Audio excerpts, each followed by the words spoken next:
Elias lived alone on a quiet space station at the edge of the galaxy. He was small, shy, and spent most of his days fixing machines. The walls of his apartment were bare, and the lights flickered softly. He did not like people, and people did not like him much either. Cooking was the one thing he could not do. Every meal he made was burnt or cold, so one day, out of desperation, he posted a simple job ad. "I need a cook. Must be reliable," he typed. He did not expect anyone to reply, let alone an alien. The next day, a message came from a name he could not read.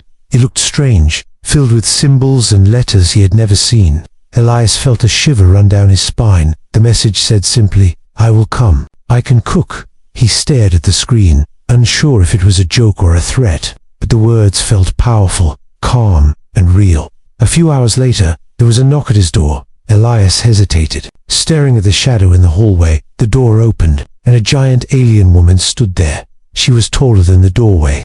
With broad shoulders and long arms, her skin glowed faintly in soft blue shades. Her eyes were deep and dark. Watching him carefully, Elias froze, unsure if he should scream or run. "Hello," she said in a voice that rumbled softly. Elias almost fell backward, but he nodded. I hired a cook." "You are the cook?" he asked. She smiled slightly, showing no teeth. "I am the cook," she said simply. She did not ask for pay or food, only a place to stay. Her calm presence made Elias feel both safe and afraid. Something about her made the room feel smaller, heavier, alive. She carried her belongings silently, placing them neatly in the corner. Her movements were precise, like a machine, but graceful. Elias watched from his chair, heart beating fast. She turned to him once and tilted her head slightly. He felt her studying him as if she knew all his fears. "I will start tonight," she said. Elias nodded, unsure what else to do. That evening, strange sounds came from the kitchen. Clanging, chopping, and soft humming filled the room. Elias tried to peek, but she caught him with a glance.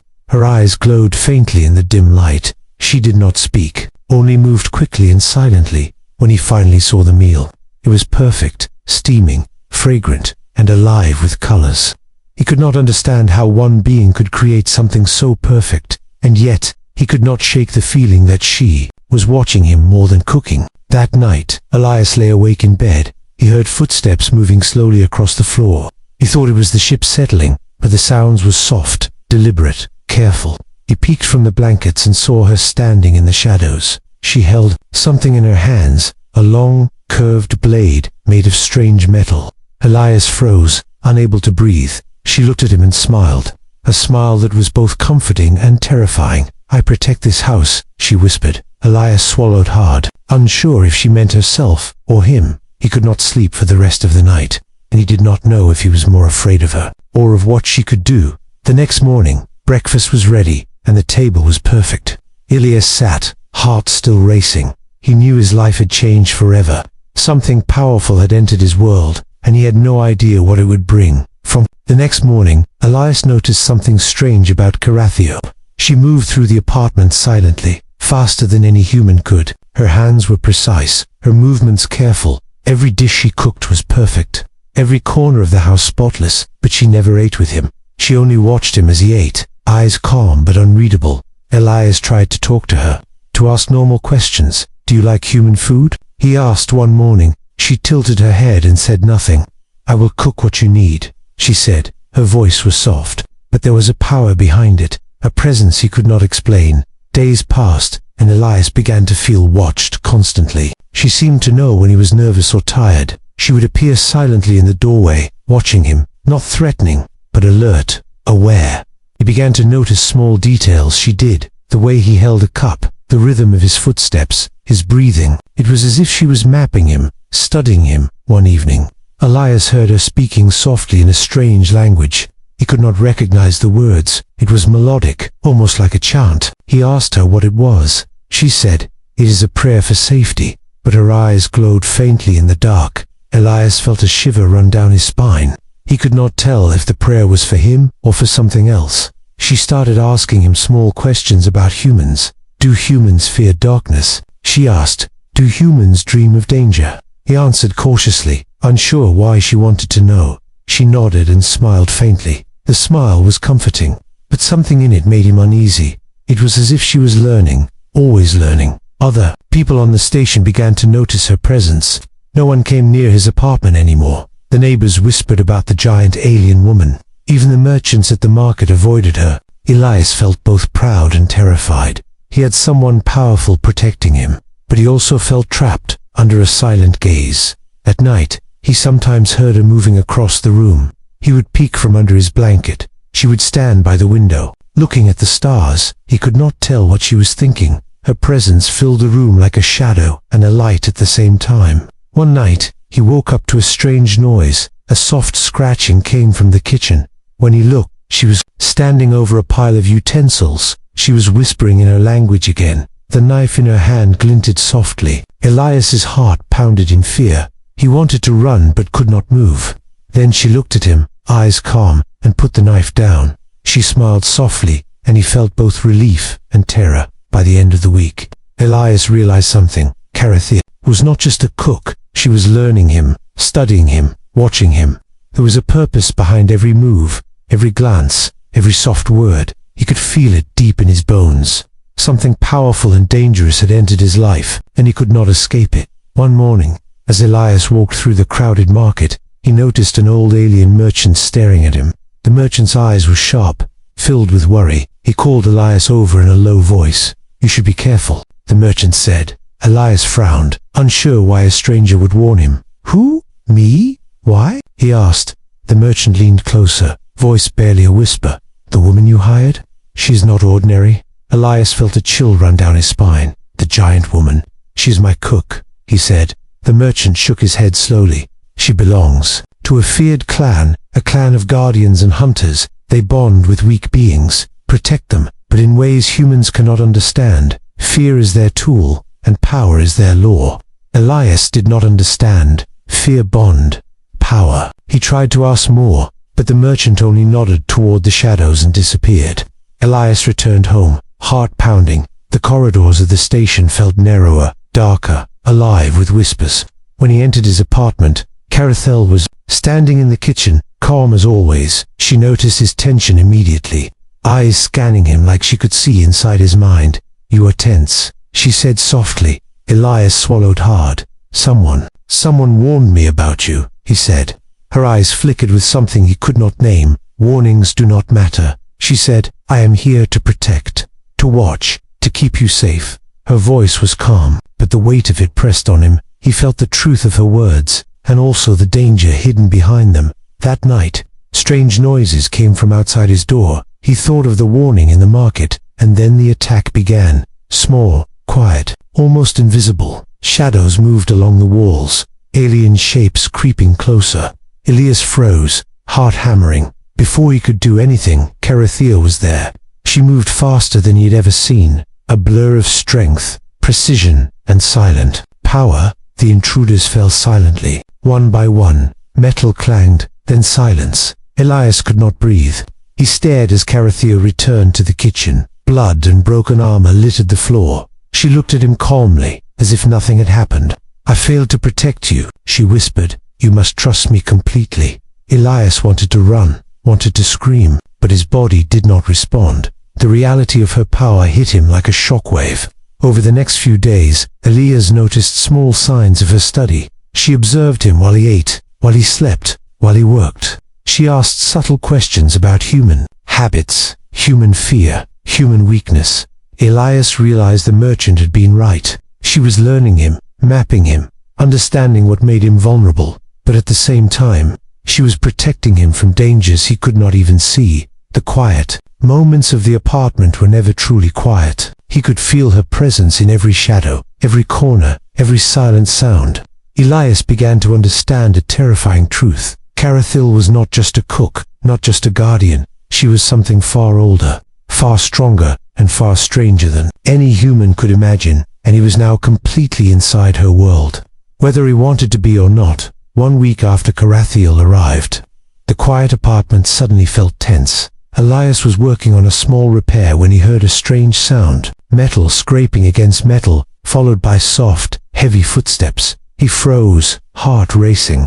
Before he could react, the door burst open. 3 alien criminals stormed inside, weapons raised, eyes wild. They shouted in harsh alien tongues, demanding he give them the tech he had been fixing. Elias backed away, trembling. He tried to hide, tried to reason with them, but they were too strong, too fast, too cruel. Then a soft humming sound filled the room. He turned slowly and saw Carathiel standing in the shadows. Her eyes glowed brightly, and her body seemed to grow larger. She moved forward, quiet as a ghost. The first intruder raised his weapon. Carathiel snapped her fingers, and his arms froze in place. Metal bent and twisted around him as if the air itself obeyed her. She moved to the second attacker, and with one hand, she lifted him into the air. Elias could barely watch, fear and awe locking him in place. The third tried to attack, but Carathiel was faster than thought. She grabbed his weapon, broke it in her hands, and threw him across the room. The sound of crashing metal and bone filled the apartment.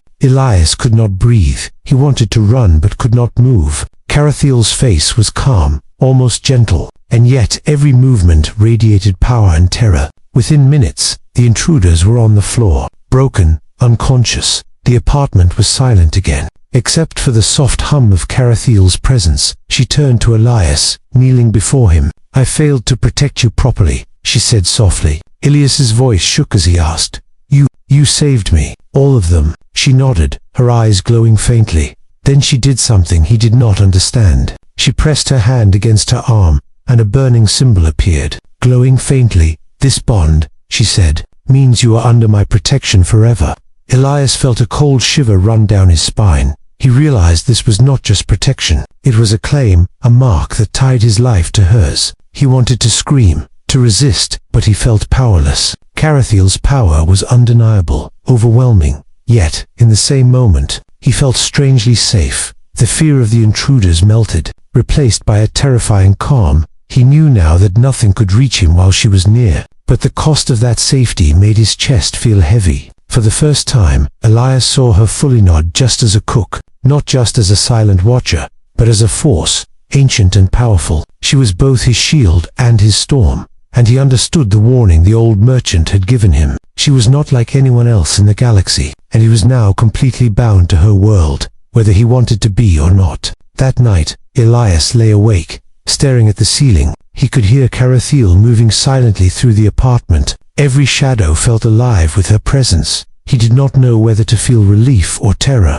and he realized one thing clearly. His life had changed forever, and there was no going back. The day after the attack, Elias could not stop thinking about what had happened. Carathiel moved through the apartment as usual, calm, silent, precise, but now, Elias watched her more closely, trying to understand. He noticed the way she studied him, always observing, always aware. Every question she asked, every glance, every small movement had a purpose. One evening, he finally asked, trembling, "Why? Why are you protecting me?" Carathiel paused, her eyes glowing softly in the dim light. "I am of a species that protects fragile life," she said slowly. "Humans are weak, but they are clever, brave, and unpredictable." Elias frowned, confused. "You are not just a cook," he whispered. "I am your guardian," she replied. Her voice was calm but full of power. "The cooking was never the real purpose," she added. "You were never only my employer. You are my charge."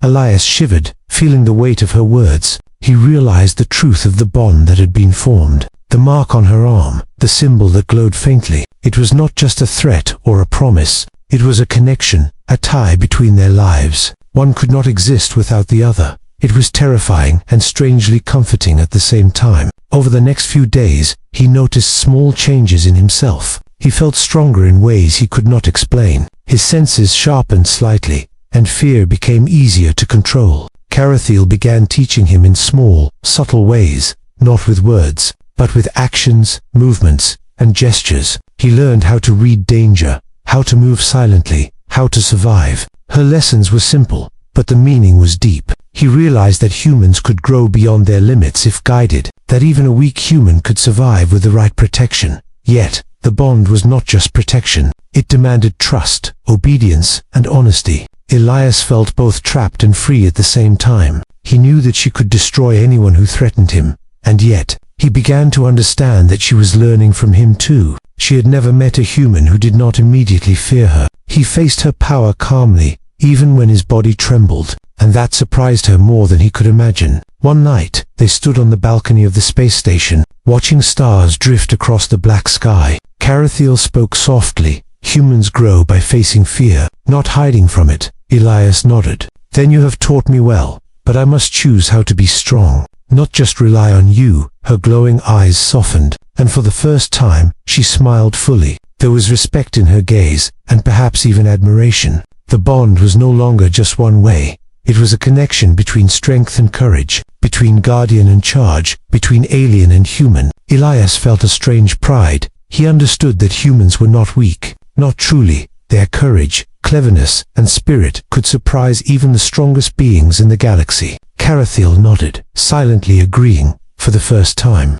Elias realized that their bond was not a cage. It was a chance, a bridge between two worlds, and together they could face anything. The apartment was quiet, but alive with the presence of both. The galaxy outside felt larger, wilder, and full of danger, and Elias finally understood the truth, that he was not just a human under protection. He was a human who could inspire even the most powerful alien to respect him. Days passed, and Elias felt the bond with Carathiel grow stronger. He understood her presence, her strength, and her purpose. Yet something inside him stirred, a feeling he could not ignore. He did not want to live only under protection. He wanted to face fear, to make choices, to be truly human. One evening, he turned to Carathiel, voice trembling but firm. I cannot only rely on you, he said. I must face danger myself. Even if I fail. Carathiel stared at him, eyes wide with surprise. No human had ever spoken to her like that. Her species always demanded obedience,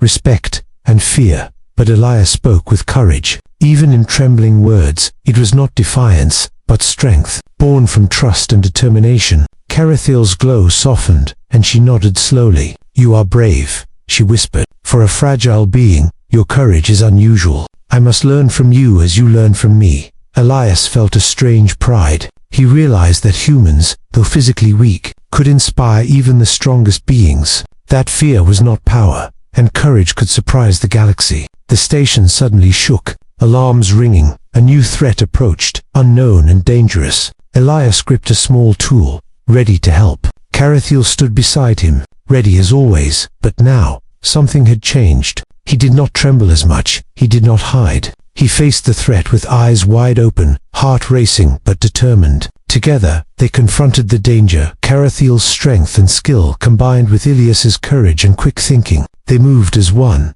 protector and human. The attackers faltered, surprised by the humans' bravery. Elias realized that strength was not just in power, but in spirit, in determination, in willingness to act even when fear is strong. After the threat was gone, the station calm again. Carathiel smiled fully, for the first time sharing a meal with him. They sat together, eating, not as guardian in charge, not as alien and human, but as equals, partners in a galaxy full of danger. Elias realized that humans could grow beyond expectation, that courage could change even the most powerful beings, and that humanity's spirit could surprise the galaxy itself. From that day, the apartment was quiet, yet alive. Elias and Carathiel moved together, working, learning, living. The galaxy outside remained vast, wild, and dangerous, but they faced it as one. Humanity had shown its value, not through strength alone, but through courage, trust, and will, and Carathiel understood something she had never known before, that even the smallest, weakest beings could leave an impact stronger than any weapon. And Elias finally felt free. Free not because danger was gone, but because he had found courage within himself. And through that courage, he had changed the galaxy. The story ended not with fear, but with respect, wonder, and hope. A quiet reminder that humans, fragile yet fearless, could survive, inspire, and surprise the universe in ways no one expected.